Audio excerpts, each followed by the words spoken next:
I've become something of a hater lately, and I don't know how to stop it. Normally, when I read a new manga series, even if I don't particularly enjoy it, I can find something good out of it, and usually I can have a good experience. But lately, there's been a few series that I just couldn't bring myself to like. Yesterday, I wrote my most angry, most ranty, like blog review I've ever written, and it felt weird, but also slightly cathartic because I got all my bad emotions out. But today I want to talk about a series that I started out loving and then I ended really, really not enjoying. And I was really sad about it because I had been really enjoying the beginning. And that is Sugar Apple Fairy Tale. I'm very sad. Preface, I'm not saying it's a bad series at all, at all. I'm just saying I'm very disappointed with how the manga went. Before we get into my reasonings why, a little bit of background on this one because it is kind of a complicated series compared to others. Because Sugar Apple Fairy Tale originally it's based on a light novel series with 20 Japanese volumes, as far as I can tell. I don't think there's 20, I think there's about 17 released in English. I might be wrong, but there's 20 volumes so far in Japanese.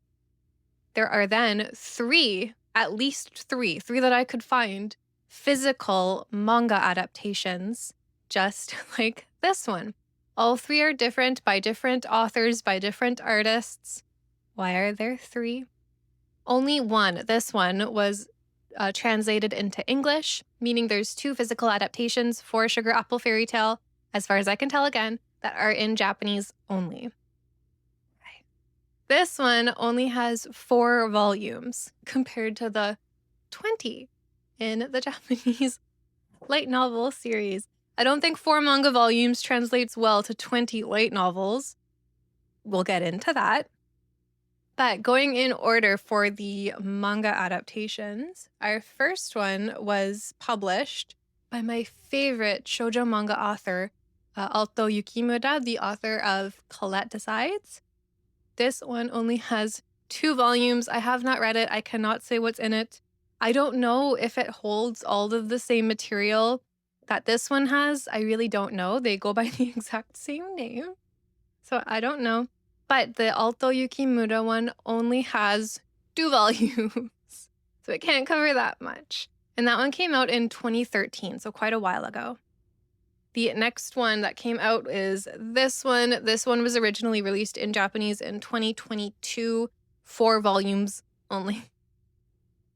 And then lastly, we have one that is 3 volumes, and based on the title alone, I think it's kind of a continuation of this one, but a big jump into the future. From what I can tell, it's about what happens after our female lead gets certified and reaches her goal, and it's kind of like the happily ever after. As far as I can tell, that one only has 3 volumes and was released in 2024. And I do recall there being a web-only version of the manga, but I tried to find it. I couldn't. So if you can find it, let me know, because I do like the idea of this series. Again, I'm not saying it's bad. I will be reading the light novels because I like the idea. Just I feel like the manga really, really fell short, which is very, very depressing. But getting on to this one. So, the only English adaptation of Sugar Apple Fairy Tale is complete at just 4 volumes. Again, comparing 4 volumes of the manga to 20 volumes of the light novel. You can't get everything in the manga. I know that, but you could try. Oh. In volume 1, we are introduced to our female protagonist, Anne or Anne or Anne.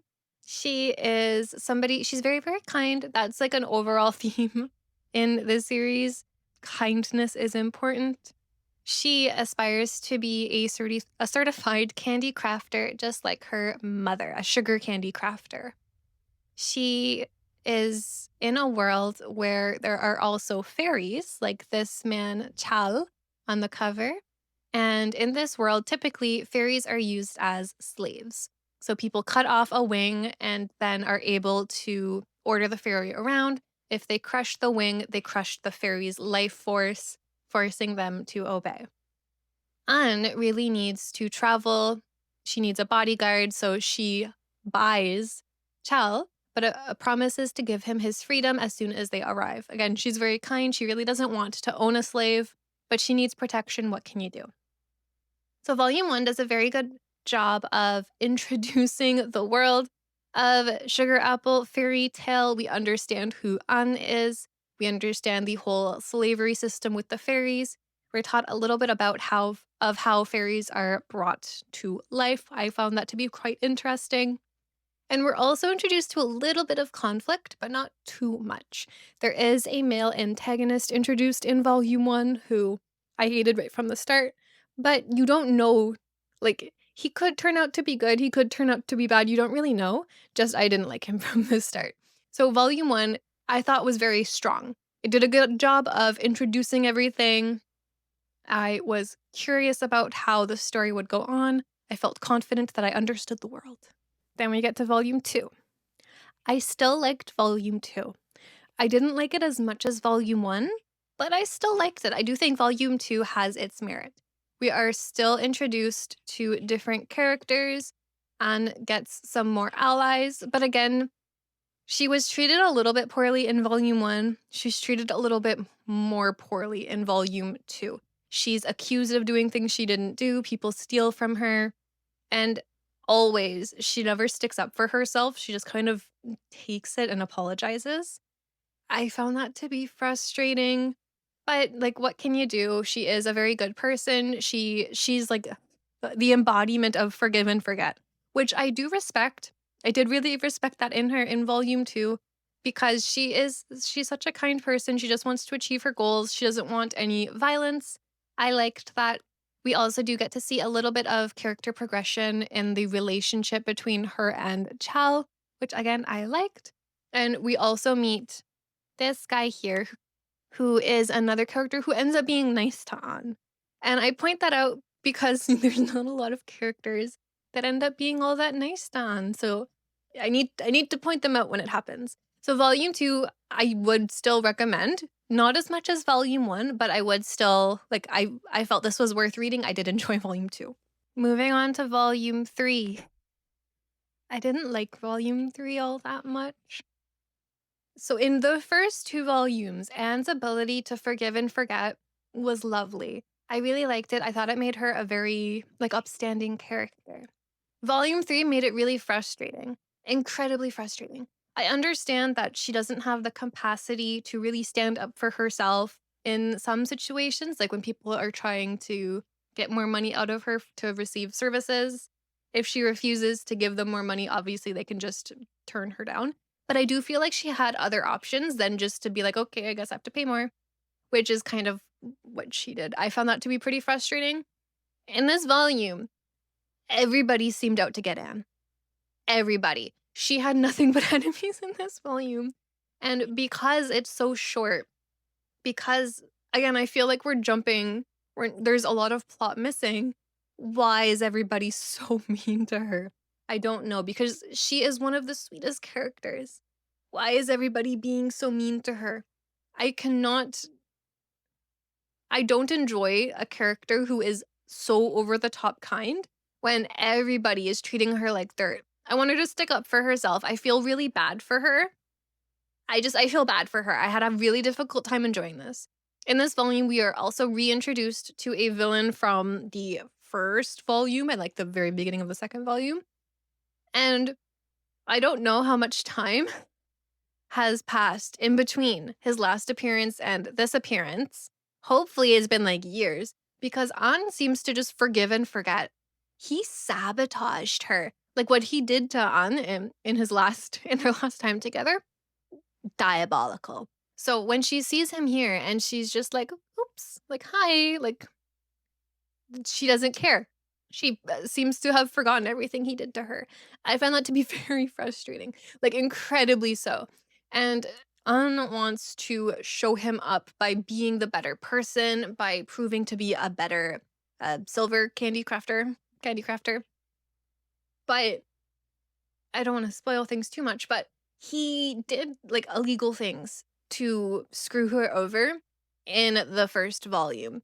Why did she not think he would do something similarly illegal in this volume? I think it's because she wouldn't think to even do anything near what he would do. So it's just not on her brain. But like you have to be careful with people who have betrayed you in the past. And he betrayed her so poorly. He's a terrible person. He's a terrible person. So I found this to be very frustrating. She like does everything he asks of her. Why? She knows he's a terrible person. He's betrayed her before and she just lets him betray her again. Come the end of this volume, he I'll spoil a little bit, but he steals the wing of one of her fairy companions. Not one of her slave, because she makes friends with fairies and they choose to tag along with her. Again, because she's such a kind person.